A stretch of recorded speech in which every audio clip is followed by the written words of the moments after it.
Om Swastiastu. Jadi salam rahayu. Perkenalkan, nama saya adalah Made Widi Dharma. Kemudian kami adalah mantan pejabat birokrat, yaitu dari Dinas Pendidikan. Kemudian pernah menjabat di Badan Perencanaan Pembangunan Daerah Bali, dan terakhir adalah di Inspektorat Provinsi Bali. Nah, adapun tujuan maksud kami ikut sebagai bakal calon DPD, yang pertama adalah tentu aspirasi daripada masyarakat ataupun kerama di Bali, di mana kami sampaikan bahwa DPD RI dari aspek regulasi memang pelaksanaannya belum optimal. Nah, oleh karena itu kami sampaikan kepada pemirsa di rumah bahwa kami sendiri menginginkan bahwa pembangunan di Bali harus bersifat holistik, ya. Karena tidak boleh para pemimpin di dalam menjalankan program-program kegiatan itu berdiri sendiri. Nah, oleh karena itu, sebagai calon DPD nanti kalau memang dipilih oleh kerama, tentu kami akan melakukan langkah-langkah perubahan. Yang pertama adalah secara internal, yaitu pertama adalah bagaimana penguatan DPD ke depan.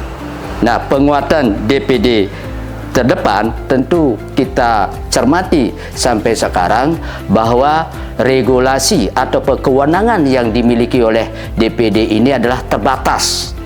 Pertama adalah kewenangan yang dimiliki dari aspek regulasi ataupun undang-undang. Cuma hanya bisa mengusulkan saja, tetapi tidak bisa mengambil eksekusi.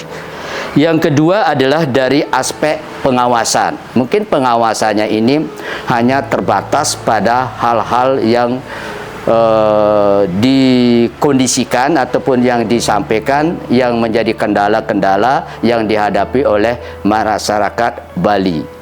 Kemudian aspek anggaran inilah nanti ke depannya yang menjadikan prioritas kalau memang kami sendiri nanti dipilih oleh kerama. Karena apa?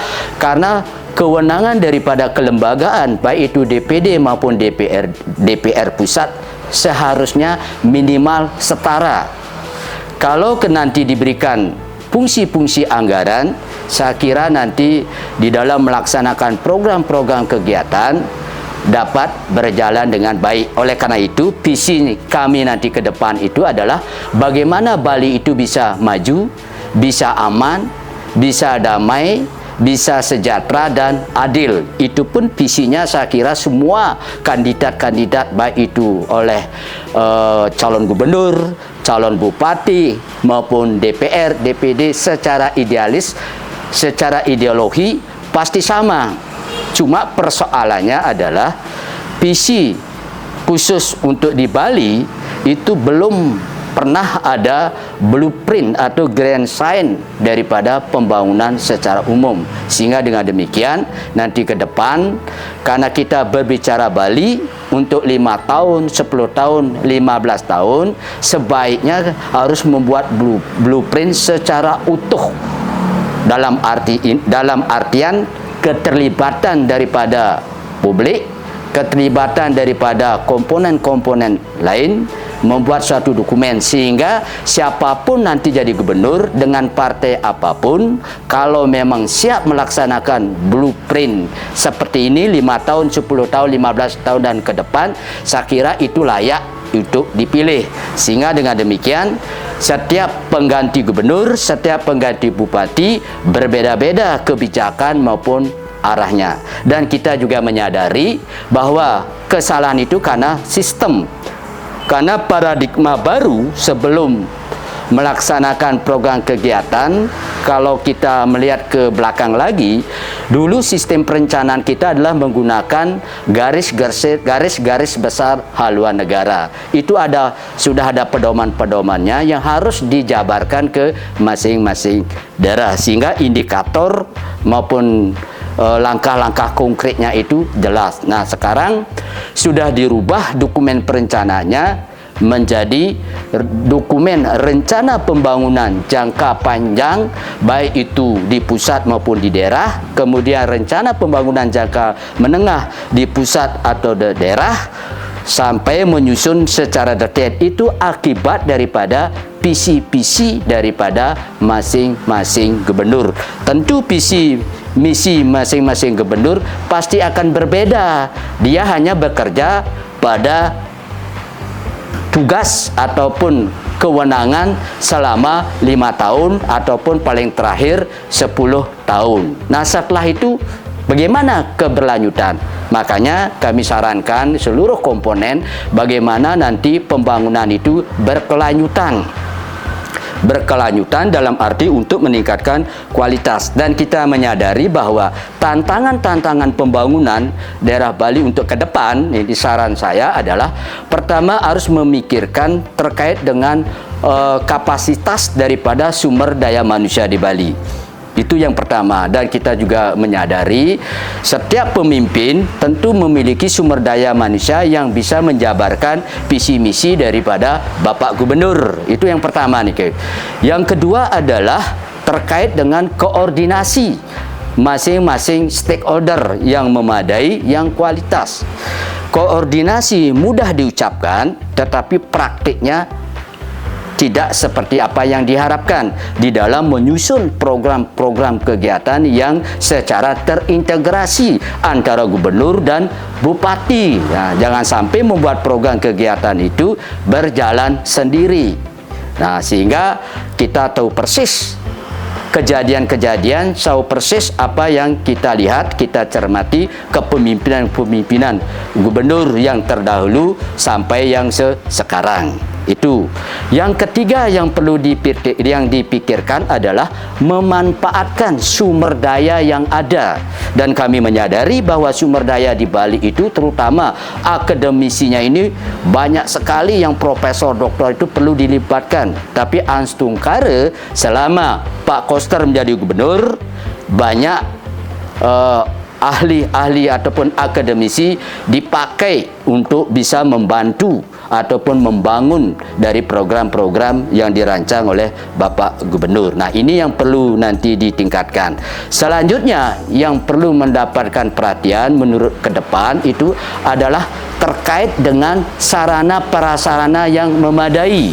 Nah, sarana prasarana yang memadai itu tergantung juga visi misinya bakal calon ataupun calon-calon pemimpin yang akan datang sesuai dengan kondisi-kondisi yang diharapkan oleh masyarakat ataupun kerama. Nah, kemudian yang paling penting adalah tantangan pembangunan adalah bagaimana mengkondisikan supaya dunia usaha itu kondusif. Ini yang menjadi persoalan untuk ke depan. Dan yang terakhir tentu adalah kepastian hukum. Nah, dari tantangan-tantangan tersebutlah nanti Titiang sampaikan bahwa sebagai bakal calon ataupun calon nanti yang telah ditetapkan nanti, maka secara detail mungkin akan kami sampaikan. Yang jelas kalau kami sebagai langkah-langkah awal kalau memang diperkenankan oleh kerama untuk dipilih, terutama adalah penguatan regulasi dulu kami dipikirkan. Yang kedua adalah secara eksternal, yaitu memfasilitasi aspirasi daripada kepentingan masyarakat, baik itu mengenai fasilitasi dalam bentuk pembinaan, baik fasilitasi dalam bentuk advokasi, baik itu fasilitasi yang dalam bentuk konsultasi. Nah, selama ini terus terang saya mencermati bahwa DPD itu lebih banyak memberikan fasilitasi terkait dengan advokasi ataupun konsultasi terkait dengan persoalan ataupun permasalahan yang terjadi di dalam pembangunan di Bali. Kami hanya melihat Bali seutuhnya, bukan kami melihat atau mencermati daripada kepemimpinan gubernur secara parsial, bupati dan sebagainya. Oleh karena itulah kedepannya mari kita lakukan bersama-sama, terutama prinsip-prinsip selaku gubernur pemerintahan, selaku DPR ataupun DPRI maupun DPD. Tentu langkah-langkah nanti ke depan kami lakukan adalah itu melakukan pelayanan publik. Jadi pelayanan publik tentu ada persoalan-persoalan yang akan disampaikan. Yang kedua tentu adalah transparansi, yaitu keterbukaan. Ini yang paling penting dilakukan. Apapun program-program kegiatan yang dirancang, apalagi menggunakan anggaran, itu betul-betul harus transparan dan akuntabel. Yang ketiga adalah tentu adalah kompeten. Kompeten artinya ya berdasarkan pengalaman, pemahaman dari masing-masing kandidat atau masing-masing pemimpin, tentu terus belajar. Nah, yang keempat tentu kami harus melakukan harmonisasi. Harus ada hubungan yang harmonis antara semua lembaga-lembaga yang ada di Bali untuk memperjuangkan di pusat demi kepentingan bersama. Tapi kami lihat, kami cermati di sini sepertinya kurang optimal. Nah, kurang optimal nanti mungkin di kedepannya perlu dipikirkan terkait dengan harmonisasi. Kemudian adalah tentu ada loyalitas. Nah, dalam arti loyalitas, di dalam sebagai aparat, tentu kami harus bagaimana komitmen, aspirasi ataupun persoalan-persoalan yang dihadapi daripada masyarakat perlu diatensi, perlu dilakukan langkah-langkah strategis sehingga sasaran ataupun keluhan dari keinginan masyarakat bisa dipenuhi. Nah, itu banyak sekali kasus-kasus di Bali yang terjadi. Nah, kemudian adalah yang paling penting adalah kolaborasi. Nah, kolaborasi inilah kami lihat ini kurang optimal. Nanti ke depan kolaborasi ini perlu dilakukan kalau memikirkan Bali ke depan. Tapi kalau memikirkan jabatan pemimpin selama 5 tahun, 10 tahun, nah tentu berdasarkan visi misi yang mereka lakukan. Tentu di dalam melakukan visi misinya, tentu beliau siapapun pemimpinnya tetap mengacu kepada rencana pembangunan jangka menengah maupun rencana pembangunan jangka panjang. Nah, itu yang sampaikan secara umum, sehingga dengan demikian nanti menurut kami nanti sebagai bakal calon DPD tentu ada hal-hal yang secara detail kita nanti didiskusikan.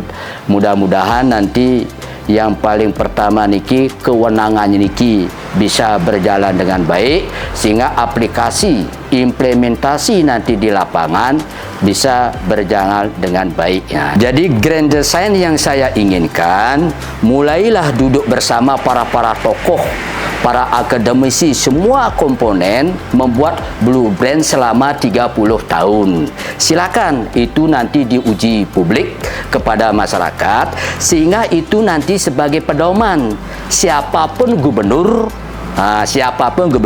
dengan partai apapun itu harus mengacu grand design yang dilakukan yang merupakan komitmen daripada Bali secara utuh. Itu sehingga yang lainnya DPR maupun DPD hanya mengawasi maupun apa istilahnya itu sebagai atensi apakah betul nanti program-program kegiatannya yang dilakukan oleh eksekutif. Karena tugas pokoknya kita sudah tahu bahwa yang namanya DPR maupun DPD itu adalah mengawasi jalannya roda pemerintahan. Tetapi faktanya di lapangan tidak seperti itu. Nah, itu mungkin masyarakat sudah tahu, para komponen sudah tahu. Kalau ingin Bali utuh gitu loh. Betul, nanti bukan 5 tahun. 5 tahun itu kan tentu mereka hanya menyusun berdasarkan visi misinya beliau. Nah, kalau membuat visi misinya itu harus mengarah kepada blueprint yang ada. Itu maksud saya, sehingga dengan demikian betul-betul kepentingan masyarakat sudah diakomodir karena programnya itu sudah utuh gitu loh.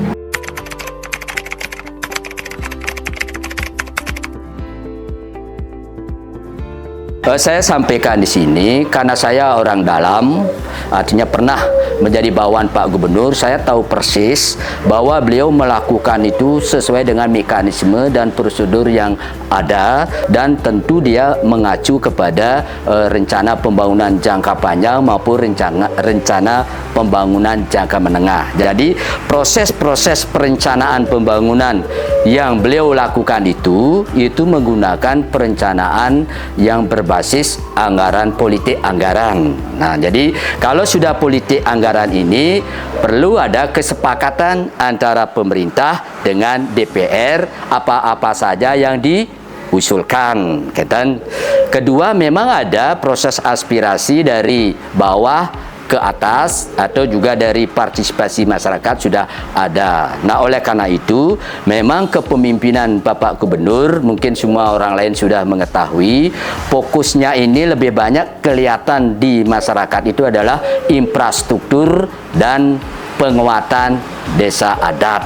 Nah, terkait dengan infrastruktur, beliau kan sudah merencanakan, istilahnya proses-proses perencanaan itu kan telah disusun sedemikian rupa, sehingga dengan demikian itu perlu keberhasilan, perlu target-target realisasinya itu kan beliau pasti ingin melaksanakan dengan baik. Nah, infrastruktur itu betul. Jadi beliau dilakukan karena apa? Walaupun nanti banyak suara-suara dari masyarakat itu terkait dengan pandemi, kemudian pasca pandemi, memang di dalam pandemi ini memang banyak sekali anggaran-anggaran kita ini terbatas lah. Syukur-syukur juga ada bantuan dari pemerintah. Tetapi kami yakini bahwa infrastruktur itu tetap dilaksanakan. Karena apa? Karena ketahanan daripada masyarakat Bali di bidang ekonomi, saya kira tuh masih kuat gitu loh. Masih kuat, kami lihat masih mandiri. Mungkin ada beberapa memang belum kuat gitu loh. Karena apa? Karena sudah masyarakat Bali itu sudah biasa menghadapi tantangan ketahanan ekonomi. Nah, syukur-syukur kita sudah lewat, sehingga nanti ke depannya mungkin 2003, 2004 dan selanjutnya yang dipikirkan adalah bagaimana caranya meningkatkan pendapatan.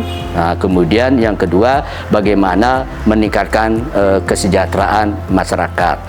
Nah, itu yang penting. Nanti bagaimana model-modelnya, nanti kalau memang menginginkan Bali 30 tahun kemudian dirancang, silakan nanti mengacu kepada di sana kalau berpikir ke depan nih.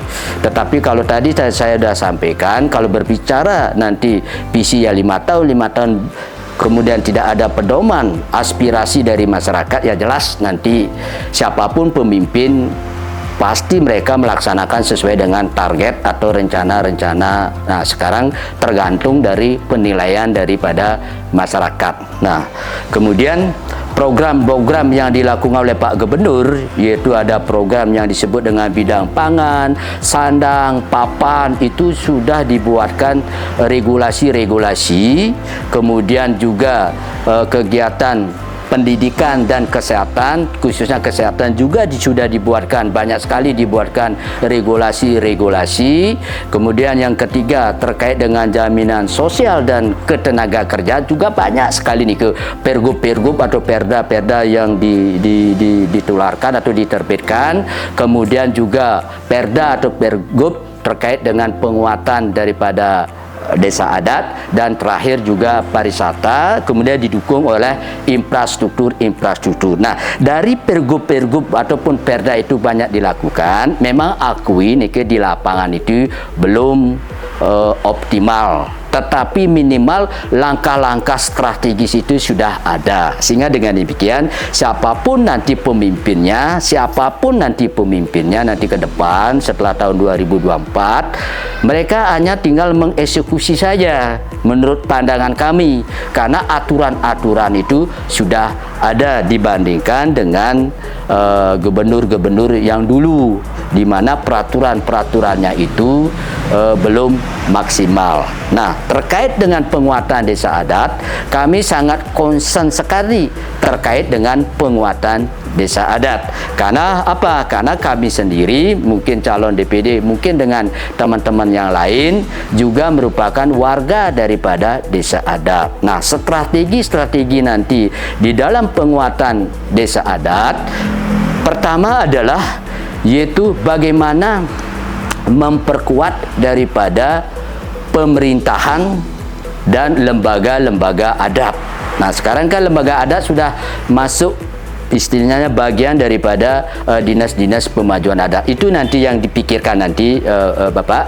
Nah, kedua adalah bagaimana kita menyusun ataupun mengembangkan hukum adat. Walaupun hukum adat kita sudah banyak, perlu juga ada pengembangan-pengembangan sesuai dengan kondisi daripada masyarakat. Nah, itu nanti dipikirkan itu nanti ke depan siapapun, terutama kan eksekutif yang memikirkan, sehingga DPR karena diberikan fungsi anggaran mungkin lebih banyak janjinya ke anggaran. Nah, itu yang selama ini dilihat. Tetapi kami ataupun kami mencermati DPD-DPD yang lama, karena tidak memiliki fungsi anggaran, beliau hanya tugasnya adalah menyelesaikan persoalan-persoalan atau kasus-kasus yang ada supaya clear. Nah, selama ini kami lihat situ karena tidak memiliki fungsi anggaran. Nah, yang ketiga, penguatan desa adat yang ketiga adalah bagaimana penguatan terkait dengan potensi-potensi ekonomi desa adat. Sudah saatnya sekarang mengembangkan ekonomi di desa. Dan kita sudah ketahui bersama, baik itu pemerintahan Jokowi, bahwa kita sudah mulai membangun dari desa. Ini luar biasa, ini ruang geraknya Niki. Silakan nanti ke depannya bagaimana mengembangkan potensi-potensi desa adat. Nah, selama ini sudah ada yang namanya BUMDes. Nah, sekarang sudah ada yang namanya BUPDA, Badan Usaha Pedrenan Desa Adat. Itu sudah ada pergub-pergubnya, tinggal implementasinya itu seperti apa. Kemudian perlu juga memperdayakan nilai-nilai agama, seni, tradisi, itu sudah dilakukan. Itu baik melakukan festival, memberikan bantuan, saya kira itu sudah dilakukan. Nah, kemudian adalah bagaimana memantapkan kewenangan di wewenangan desa adat. Nah, desa adat sudah dibentuk yang namanya Sipandu Beradab. Karena Bali perlu ada keamanan, kenyamanan sesuai dengan visi yang saya sampaikan. Saya kira juga semua kandidat juga memiliki visi seperti itu. Nah, itu yang perlu. Nah, terakhir adalah bagaimana meningkatkan kapasitas SDM. Ini yang jadi prioritas ke depan untuk pemimpin-pemimpin ke depan. Kalau memang belum bisa menyelesaikan blueprint ataupun grand sign Bali ke depan 10 tahun, 15 tahun, 30 tahun yang disusun oleh seluruh komponen yang ada sebagai komitmen untuk melaksanakan ataupun oleh pemimpin-pemimpin nanti. Nah, tentu saran sekarang saya untuk ke depan sudah mulai memikirkan sumber daya manusia, terutama adalah pendidikan. Pendidikan sudah mulai, kemudian sudah mulai memikirkan tentang UMKM, pertanian. Nah, pertanian, perikanan, kelautan, kemudian industri kecil, UMKM, kemudian baru pariwisata. Nah, itu kira-kira nanti ke depannya. Karena apa? Karena ini kan kita sudah menghadapi globalisasi, era daya saing, pendidikanlah yang menjadi prioritas pertama. Nah, bagaimana nanti strategi arah kebijakan pendidikan, ya mari nanti coba nanti diskusikan oleh para pakar pendidikan. Jadi mudah-mudahan nanti segala ruang waktu, baik itu pemimpin di pemerintahan maupun lembaga-lembaga swasta, itu dipimpin oleh orang-orang Bali gitu loh. Sehingga orang-orang Bali bisa bicara di tingkat nasional maupun global. Kan itu yang kita harapkan nanti ke depan. Kira-kira itu saya sampaikan. Ya, sukses nih, guys.